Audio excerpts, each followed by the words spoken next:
Hi, and welcome back to Focal Point AFR Talk. Brian Fisher is my name.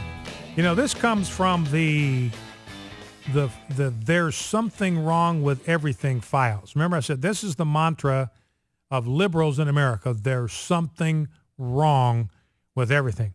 And I want you to understand that behind all of this is the quest for money.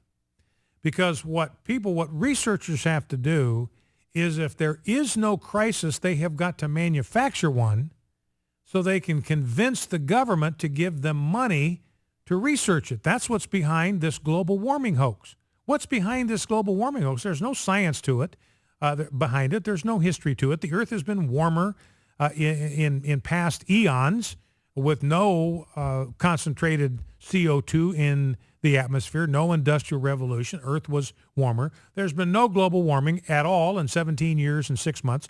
So why is there such hysteria over this? Well, it's because researchers have to drum up and invent this crisis so they can convince governments to give them billions and billions and billions of dollars to research it, and so that they can use this exaggerated imaginary fear to increase the power of government. So this is about money for research and increasing the size and the power of government. And all of this stuff, almost all of this stuff, comes down to that.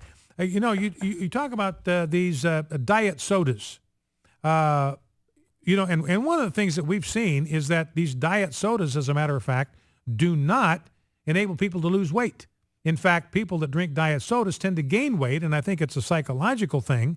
They think, well, I'm saving so many calories by drinking diet, and maybe they're saving 125 calories or 150 calories, whatever's in a 12-ounce can of soda. But then they give themselves a license to chug down who knows how many extra calories because they think they're saving all this calorie consumption by drinking diet soda. So it actually psychologically works in reverse. And here's a study from CNBC. Women who drink the most diet sodas may also be more likely to develop heart disease and even to die, according to a new study published on Saturday. Researchers, again, here's the magic bullet. Researchers getting money from somewhere to study the effects of people who drink diet soda.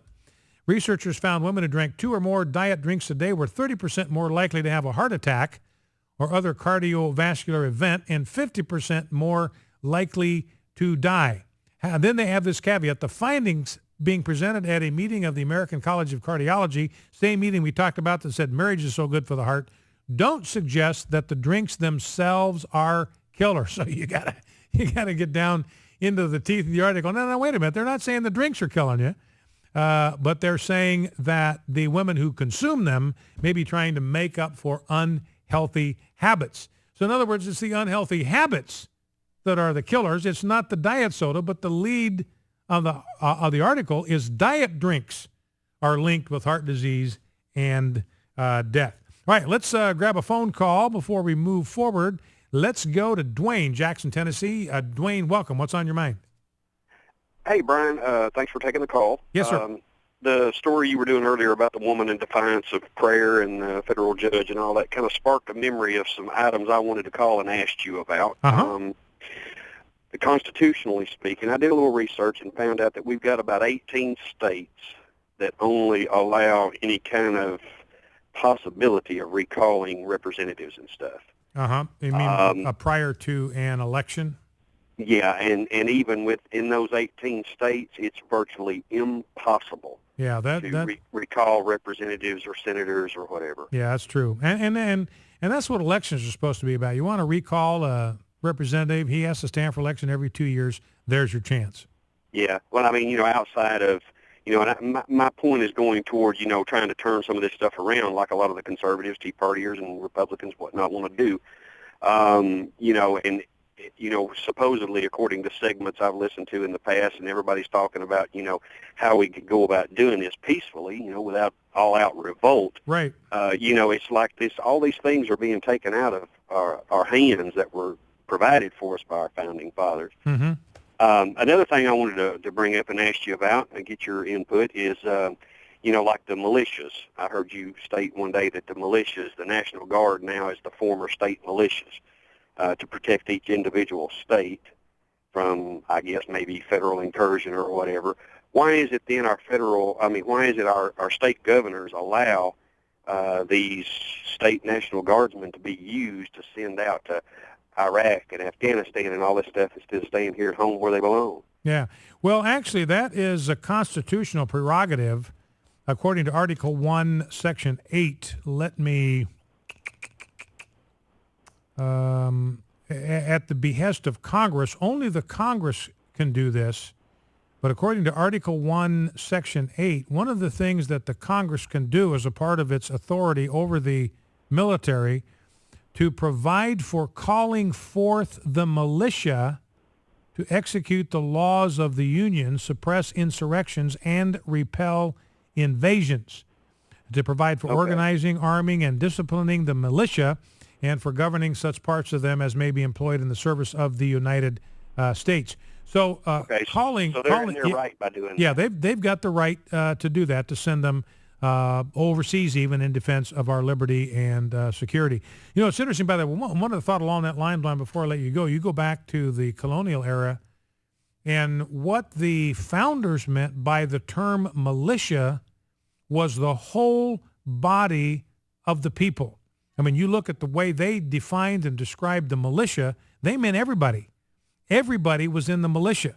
By definition, if you were, and they were talking about males here, if you were a male between like the ages of 18 and 49, you were automatically a part of the militia. That's why they wanted you to be armed, because the occasion might arise where everybody who's in the militia needs to come together and be trained and kind of mobilized to defend the freedom and the security of that individual state with a capital S. So they really didn't have in mind what we call the National Guard. I'm fine with the National Guard. I think there is authority in the Constitution for them, and even for considering them as a militia-like entity.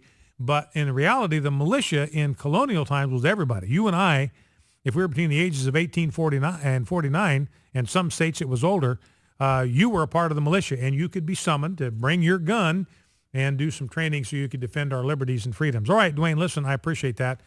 You know, I think to recall, you know, in terms of ousting politicians during their term of office, you know, the House of Representatives and the Senate, they can expel members. They have they make up their own rules, and they can kick somebody out. So there's another option if somebody is just egregiously misusing, egregious malfeasance in his term of office.